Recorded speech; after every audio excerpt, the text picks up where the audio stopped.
Hello every one, എൻ്റെ പുതിയൊരു വീഡിയോയിലേക്ക് എല്ലാവർക്കും സ്വാഗതം. ഇന്ന് ക്രിസ്മസ് ആണ്, അപ്പോൾ എല്ലാവർക്കും ഹാപ്പി ക്രിസ്മസ്. അതെ, സർവം മായ ഇന്ന് റിലീസായിട്ടുണ്ട്. നിവിൻ പോളിയുടെ പടമാണ്. നിവിൻ പോളിയുടെ ഒരു തിരിച്ചു വരവ് എന്ന് വേണമെങ്കിൽ നമുക്ക് പറയാം ഈ ഒരു ഫിലിം.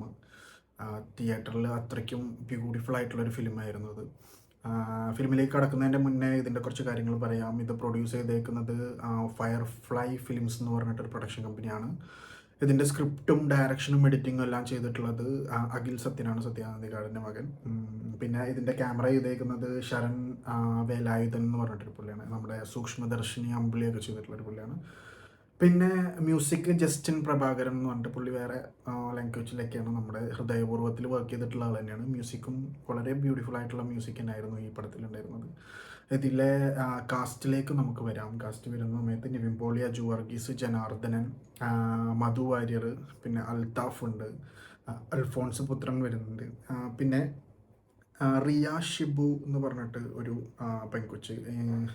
ഞാൻ ജസ്റ്റ് നോക്കിയപ്പോൾ ഈ പുള്ളിക്കാരി പ്രൊഡക്ഷൻ അതുപോലെ കുറേ വീഡിയോസൊക്കെ ചെയ്യുന്നതായിട്ട് ഞാൻ കണ്ടിട്ടുണ്ട്. വേറെ ഏതോ ഒരു മുന്നൊരു പടം ചെയ്തിട്ടുണ്ട്. പുള്ളിക്കാരിയുടെ കാര്യം എടുത്ത് പറയേണ്ടതുണ്ട്. ലൈക്ക് പുള്ളിക്കാരിനെ അല്ല ഇതിലെ ഒരു നായികയായിട്ട് കാണിച്ചിട്ടുള്ളത് പുള്ളിക്കാരനെ, അല്ലെങ്കിൽ കൂടിയിട്ട് പുള്ളിക്കാരിയുടെ ഒരു പെർഫോമൻസ് അടിപൊളിയായിട്ട് ഈ ഫിലിമിൽ ത്രൂ ഔട്ട് ചെയ്തു വെച്ചിട്ടുണ്ട്. ആ ഒരു ക്യാരക്ടർ ജസ്റ്റ് ഒന്ന് മേലേക്ക് പോയി കഴിഞ്ഞ് കഴിഞ്ഞാൽ നമുക്ക് ക്രിഞ്ചടിച്ച് ചാവുന്ന ആ ഒരു സാധനം മെയിൻറ്റെയിൻ ചെയ്തിട്ട് ഈ പടത്തിൽ ചെയ്തിട്ടുണ്ട്. അപ്പോൾ ഓവറോൾ ഈ പടത്തിലേക്ക് വരികയാണെന്നുണ്ടെങ്കിൽ നമുക്ക് അത്യാവശ്യം തിരിച്ച് എൻജോയ് ചെയ്ത് തിയേറ്ററിലിരുന്ന് കാണാൻ പറ്റുന്ന ഒരു ഫിലിം തന്നെയാണ്. പ്രത്യേകിച്ച് നിവിൻ പോളിയുടെ ക്യാരക്ടർ നിവിൻ പോളി കുറേ കാലമായിട്ട് ചെയ്തിട്ടില്ല. മീൻസ് നമ്മൾ കാത്തിരിക്കരുത്. നിവിൻ പോളിയുടെ ഓരോ പടങ്ങൾ വരുമ്പോഴും നമ്മൾ വിചാരിക്കും സംതിങ് പുള്ളിയുടെ ആ ഒരു പഴയ നിവിൻ പോളിനെ നമുക്ക് തിരിച്ച് കിട്ടുമോ എന്നുള്ളത്. പക്ഷേ ഈ ഒരു ഫിലിമിനകത്ത് എക്സാക്ട്ലി നിവിൻ പോളി എന്താണോ ആ സാധനം ഇതിൽ ചെയ്തു വെച്ചിട്ടുണ്ട്. കോമഡി സാധനങ്ങൾ എന്നൊക്കെ പറഞ്ഞു കഴിഞ്ഞാൽ നമുക്ക് എന്താ പറയുക, ക്രിഞ്ചോ അല്ലെങ്കിൽ ഭയങ്കര ക്ലീശയും തോന്നിപ്പിക്കാത്ത വിധത്തിലുള്ള കോമഡീസാണ്. ഓവറോൾ ഈ ഫിലിമിനകത്ത് ചെറിയ സ്ഥലങ്ങളിലൊക്കെ ഈ ക്ലീശ പരിപാടികളൊക്കെ ഉണ്ട്. നമ്മൾ ഒരുപാട് കണ്ട് പഴകിയ സാധനങ്ങൾ തന്നെയാണ്. പക്ഷെ അത് ചെയ്തു വെച്ചേക്കുന്ന രീതിയും അതിൽ കുറച്ച് മാറ്റങ്ങൾ വരുത്തിയേക്കുന്നത് കൊണ്ടും കൂടിയിട്ട് നമുക്കത് ഭയങ്കരമായിട്ട് വർക്കാവും. അതുപോലെ തന്നെ ഞാനിപ്പോൾ നേരത്തെ പറഞ്ഞ ഈ ഒരു നായിക ആക്ച്വലി ആ പുള്ളിക്കാരി അല്ല, വേറെ ഒരു പ്രീതി എന്ന് പറഞ്ഞിട്ടൊരു പുള്ളിക്കാരിയാണ് നായിക. പിന്നെ ഓവറോൾ ഇതൊരു ഫാൻറ്റസി ഹൊറർ ജോൺറയിൽ വരുന്നതാണ്. ഹൊറർ എന്ന് പറയുന്ന സമയത്ത് നമുക്ക് ഒരുപാട് പേടിക്കാനുള്ള സംഭവങ്ങളൊന്നുമല്ല. ആ ഒരു പ്രേതം കോൺസെപ്റ്റിനെ എൻറ്റയർലി മാറ്റി ഇങ്ങനെ ആയിരിക്കും, അല്ലെങ്കിൽ ഒരു പ്രേതത്തിൻ്റെ പോയിന്റ് ഓഫ് വ്യൂവിൽ ഇങ്ങനെ ആയിരിക്കും എന്നുള്ളത് കാണിച്ചു തരുന്ന കുറേ സംഭവങ്ങൾ ഈ ഫിലിമിനകത്തുണ്ട്.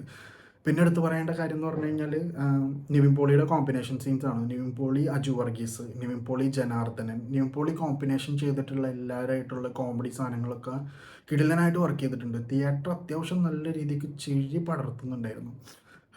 പിന്നെ എന്താ പറയുക, ഇടയ്ക്കിടയ്ക്ക് വന്നു പോകുന്ന അൽത്താഫിൻ്റെ ക്യാരക്ടർ, ഇങ്ങനെ ഓരോ ക്യാരക്ടേഴ്സും ഇതിൽ ചെയ്തു വെച്ചേക്കുന്ന ആൾക്കാർ. പിന്നെ മധു വാര്യർ ഉണ്ട്, നിവിൻ പോളിയുടെ ചേട്ടനായിട്ട് അഭിനയിച്ചിട്ടുള്ളതാണ്. പുള്ളി എന്ന് പറഞ്ഞു കഴിഞ്ഞാൽ ചേട്ടൻ്റെ മീൻസ് ഒരു ചേട്ടൻ എങ്ങനെ ആയിരിക്കണം എന്നുള്ളത് നമുക്ക് കാണിച്ചു തരുന്ന ഒരു ക്യാരക്ടർ. കുറച്ചേ ഉള്ളൂ പുള്ളിയുടെ ഒരു പൊസിഷൻ, പക്ഷേ അത് ഗംഭീരമായിട്ട് നമുക്കൊരു ഇൻസ്പയറിങ് ചേട്ടൻ എന്നൊക്കെ പറയേണ്ടി വരും. അപ്പോൾ മൊത്തത്തിൽ ഫാമിലി ആയിട്ട് നിങ്ങൾക്ക് ക്രിസ്മസ് ടൈമാണ്, വെക്കേഷനാണ്, പിള്ളേരെയൊക്കെ ആയിട്ട് എല്ലാവരും കൂടിയിട്ട് തിയേറ്ററിൽ പോയിരുന്ന് അടിച്ചു പൊളിച്ച് കാണാൻ പറ്റുന്ന ഒരു മൂവി തന്നെയാണ്. അപ്പോൾ ഇന്ന് ക്രിസ്മസ് ഡേ, ഇന്നാണ് ഇത് റിലീസായിട്ടുള്ളത്. കാണാത്ത ആൾക്കാരുണ്ടെന്നുണ്ടെങ്കിൽ ഉടനെ തിയേറ്ററിൽ പോയിട്ട് ഈ പടം കാണാൻ അത്യാവശ്യം നല്ല രീതിക്ക് എൻജോയ് ചെയ്ത് കാണാൻ പറ്റും. എനിക്ക് പേഴ്സണലി ഭയങ്കര ഇഷ്ടമായ ഒരു മൂവിയാണ്. അപ്പോൾ കണ്ട ആൾക്കാരുണ്ടെന്നുണ്ടെങ്കിൽ നിങ്ങളുടെ അഭിപ്രായങ്ങൾ എന്താണെന്നുള്ളത് കമൻറ്റ് ചെയ്യുക. കാണാത്തവരുണ്ടെങ്കിൽ തിയേറ്ററിൽ പോയിട്ട് കാണാം. അപ്പോൾ അടുത്തൊരു മൂവിയുടെ വിശേഷങ്ങളായിട്ട് വരുന്നവരേക്കും ബൈ.